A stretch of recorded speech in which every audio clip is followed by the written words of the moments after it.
බිලියන 30කට වඩා copy සෙල්ලුන dollar බිලියන ගානක ආදායම් ලැබපු නමුත් 2011 දී අන්තිම දුප්පත් තත්ත්වයකට පත්වුණු ගේම් එකක් ගැන තමයි අද අපි කතා කරන්න යන්නේ. ඒ ගේම් එක තමයි Angry Birds. ඉතින් Angry Birds කිව්වහම නොදන්න කෙනෙක් නැති තරම් ගේම් කියන කල්චර් එක ආරම්භ වෙච්ච කාලයට අපි ගියොත් අතීතෙට ගියොත් මුලින්ම කතා වෙන ගේම් එකක් තමයි Angry Birds කියන්නේ. හිතින් අද අපි මේ වීඩියෝ එකෙන් කතා කරන්න යන්නේ ලෝකයක් කොල්ලලා බිලියන ගානක ආදායමකුත් ලබලා ලෝකේ තියෙන හොඳම ගේම්ස් අතරටත් ඇවිල්ලා නමුත් කාලයත් එක්ක ගේම් එක මේ වගේ ගේම් එකක් ලෝකෙ තිබ්බා කියලා හොයාගන්න බැරි වෙන තරමටම අන්ත තත්ත්වයකට පත් වුණු ගේම් එකක් ගැන. ඉතින් අපි බලමු මේ කතාව මොකක්ද කියලා.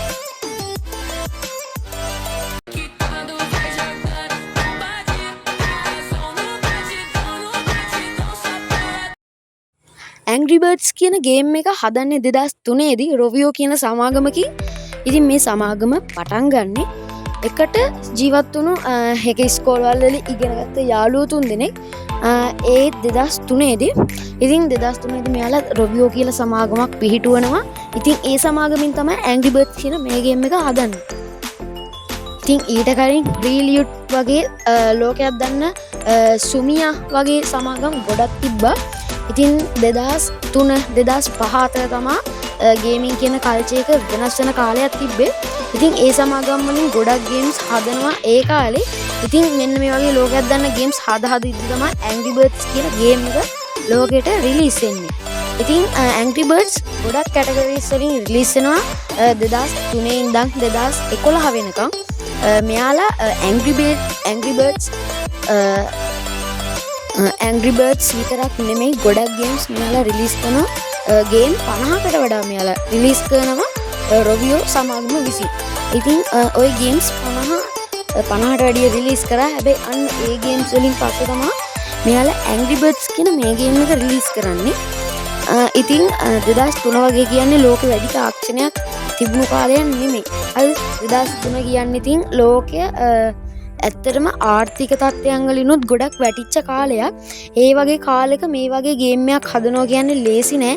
ලේසි නෑ කියන්නේ ඉතින් අපිට මේ ගේම් එක දැක්කහම මහා ලොකු ගේම් එකක් නෙමෙයි කියලා හිතුණට ඒ කාලේ තිබිච්ච තාක්ෂණයත් එක්ක මේ වගේ ගේම් එකක් හදනවා කියන්නේ ලේසි වැඩක් නෙමෙයි. ඉතින් මෙයාලා Angry Birds 2003 දී රිලීස් කරනවා. ඉතින් Angry Birds පළවෙනි ගේම් එක ඩොලර් මිලියන 200කට වඩා ආදායම් උපයනවා. ඉතින් මෙහෙම යද්දී මෙයාලා Angry Birds කියන ගේම්ස් වලින් කැටගරි ගොඩක් රිලීස් කරනවා. Angry Birds ගේම්ස් 3ක් රිලීස් වුණා මුල් කාලෙදී. ඉතින් ඒ තුන ඇත්තටම ලෝකයක්ම එල්ලුවා. ඉතින් එහෙම කිව්වොත් ඇත්තටම හරි කියන්නේ ලෝකයක් පිස්සු ඇට්ටුවා. බිලියන ගානක කියන්නේ 1 බිලියන් වගේ ඩවුන්ලෝඩ්ස් ගියා මේ ගේම් එකේ. ඇත්තටම මම දන්නේ විදිහට එච්චර ඩවුන්ලෝඩ්ස් ගියපු ගේම් නැද්ද කොහෙද Play Store App Store වල. PC games ඇති. හැබැයි mobiles game වලින් මෙච්චර download ප්‍රමාණයක් ගත්තු games නෑ මං හිතන විදිහට. දන්නා නැති එකක් කමෙන්ට් කරන්න. ඉතින් මෙහෙම යද්දි මෙයාලා Angry Birds ගේ ගොඩක් categories රිලීස් කරනවා. ඔහොම රිලීස් කරගෙන යද්දි මෙයාලා ඩොලර් මිලියන ගානක ආදායමකුත් වාර්තා කරනවා. ඉතින් රොවියෝ කියන සමාගම games නිෂ්පාදනය කරන සමාගම් list එකේ උඩම තැනටපත් වෙනවා 2005 වගේ වෙද්දි. ඉතින් 2007 දී මෙයාලා මේ ගේම් එක මුලින් මේ කියන්නේ 2003 2005 අතර normal data දීලා තමයි data ප්‍රමාණයක් දීලා තමයි downloads ගන්න තියෙන්නේ. හැබැයි මෙයාලා 2007 දී මේ ගේම් එක buy කරලා downloads කරන විදිහට නිෂ්පාදනය කරනවා. ඒ කියන්නේ යම් කිසි මුදලක් ගෙවලා තමයි අපි මේ ගේම් එක downloads ගන්න ඕනේ. නමුත් 2007 2008 වගේ වෙනකම්ම මේ ගේම් එක buy කරලා ගොඩක් කට්ටිය downloads කරා. මොකද මේ ගේම් එකේ තියෙන quality-ට මේ ගේම් එකේ තියෙන graphics වලට ආසෙන්දා.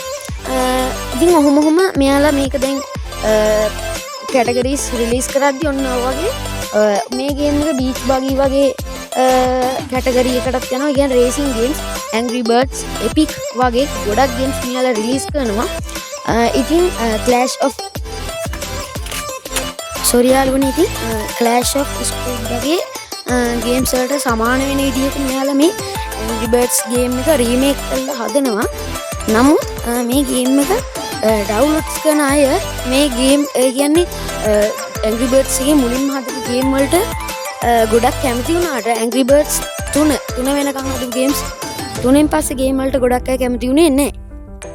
ගොඩක් අය ඉතින් Angry Birds 1 2 3 වගේ තමා ඩවුන්ලෝඩ්ස් කරේ ගොඩක්ම. ඉතින් මෙයාලා ඊට පස්සේ හදපු ගොඩක් ගේම්ස් වැඩි ඩවුන්ලෝඩ්ස් වුණේත් නැහැ. රීච් එක වැඩි ගියත් නැහැ. ඉතින් ඒකත් එක්ක තමා රිවියු කියන සමාගම පහළ මට්ටමකට වැටුණේ. ඉතින් අපි දැන් ඒක ගැන කතා කරමු. Angry Birds games මෙයාලා දැන් අප්ඩේට් කරනවානේ කාලෙන් කාලට. මෙයාලා කාලයක් යද්දී කියන්නේ 2009 වෙද්දී Angry Birds game වලට Angry Birds 1 සහ 2 3 යන game 3ට අප්ඩේට්ස් දෙන එක නවත්තනවා. ඉතින් අපිට එතනින් එහාට Angry Birds download කරාට play කරන් තිබ්බේ old version එක. new version දුන්නේ රිවියු සමාගම විසින්. හැබැයි අර අලුතෙන් එන games වලට මෙයාලා අලුත් අප්ඩේට්ස් ගොඩක් දුන්නා. එයාලා දැන් Angry Birds game එකේ මුල් කැටගරිස් වලට මුල් කැටගරිස් වැඩි ගණන් ගන්නෑ වගේ තමයි ඒ කාලේ හිටියේ. එයාලා පස්සේ හදපු games වලට තමයි එයාලා මුල් තැන දුන්නේ. අන්න ඒ නිසා තමයි මෙයාලා වැඩිපුරම මෙයාලා සමාගම අන්ත තත්ත්වයකට වැටෙන්න පත් උනේ. ඉතින් මෙයාලා 2016 Angry Birds movie කියලා එකක් නිකුත් කරනවා. ඉතින් මෙයාලා සමාගම 2009න් පස්සේ හොඳ තත්ත්වයකට එන්න මේ මූවී එක බලපානවා. ඉතින් මෙයාලා ඩොලර් මිලියන 350කට වඩා ආදායමක් ලබනවා මේකේ මූවී එකකින්. ඇත්තටම මේ 2016 ආපු Angry Birds කියන මූවී එක නම් පිස්සුවක්. මං හිතනවා ඔයාලා බලලා ඇති කියලා. ඉතින් ගොඩක් අය මේ Angry Birds කියන ගේම් එක දන්නේ නැහැ ඇත්තටම කිව්වොත්. ඒ කියන්නේ 2010ට කලින් වගේ හිටපු අය තමයි ගොඩම මේ ගේම් එක දන්නේ. ඉතින් ඔය Angry Birds කියන මූවී එකත් එක්ක තමයි ගොඩම Angry Birds කියලා ගේම් එකක් තියෙනවා කියලා ගොඩක් අය දැනගත්තේ. ඉතින් මෙයාලා Angry Birds movie කියලා මූවී එකක් හැදුවා. හැබැයි ඊට පස්සේ Angry Birds 2 කියලා මූවී එකක් රිලීස් කරා මෙයාලා 2020 දී. ඉතින් මෙයාලා ඩොලර් මිලියන 400කට වඩා ආදායමක් මේ Angry Birds 2 කියන මූවී එකේ ආදායමක් ලබනවා.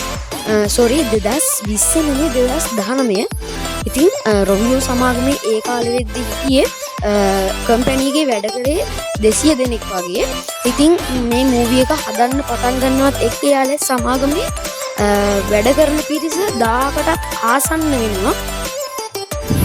ඉතින් කොහොම හරි එයාලා Angry Birds එකෙන් පස්සේ හදපු games නිසා එයාලා සමාගම අන්ත තත්ත්වයකට පත් වෙනවා. නමුත් එයාලා අවුරුදු 4ක් තිස්සේ මහන්සියලා හදපු Angry Birds කියන මූවී එකෙන් මෙයාලා සමාගම හොඳ තත්ත්වයකට ගන්න මෙයාලා සමත් වෙනවා. ඉතින් මේක තමයි අද කතාව. ඉතින් මේමයි තමන් මහන්සියලා දෙයක් කරද්දී ඒක අසාර්ථක තත්ත්වයකට ආවොත් අපි ඒක අත නොහැර මහන්සියලා එක හොඳ තත්ත්වයකට ගත්තොත් කවදා හරි ලෝකෙම දන්න කෙනෙක් වෙන්න පුළුවන් අපිට. ඉතින් අපිත් මේ වගේ අභියෝග වලට මුහුණ දීලා සාර්ථක වෙන්න ඕනේ. ඉතින් ඇත්තටම මේක අපිට හොඳ පාඩමක්. ඉතින් තාමත් අපිට දැන් 2026 දෙසැම්බර් 22 වෙනිදා Angry Birds 3 කියන මූවී එක රිලීස් වෙන්න තියෙනවා. ඉතින් එදාට ඔයාලත් බලන්න මේක රිලීස් වුණාම ඒක නම් සුපිරියක් වෙයි ඇත්තටම. ඉතින් ඔන්න ඕක තමයි අද මේ වීඩියෝ එකෙන් අපි කතා කරන්න ආවේ. එහෙනම් ඉතින් අදට මම මේ වීඩියෝ එක මෙතනින් ඉවර කරනවා. ඔයාලට ඊළඟට ඕනේ මොකක්ද කියලා අනිවාර්යෙන් කමෙන්ට් එකක් දාන්න අමතක කරන්න එපා. අපේ channel එක subscribe 2000 වෙන්න තව පොඩ්ඩයි ඕනේ. ඉතින් අපේ channel එකත් subscribe කරන්න. ඉතින් මේ තමයි Angry Birds game එකේ කතාව. ඉතින් අදට අපි වීඩියෝ එක ඉවර කරනවා. අලුත් වීඩියෝ එකකින් හම්බෙමු. Bye.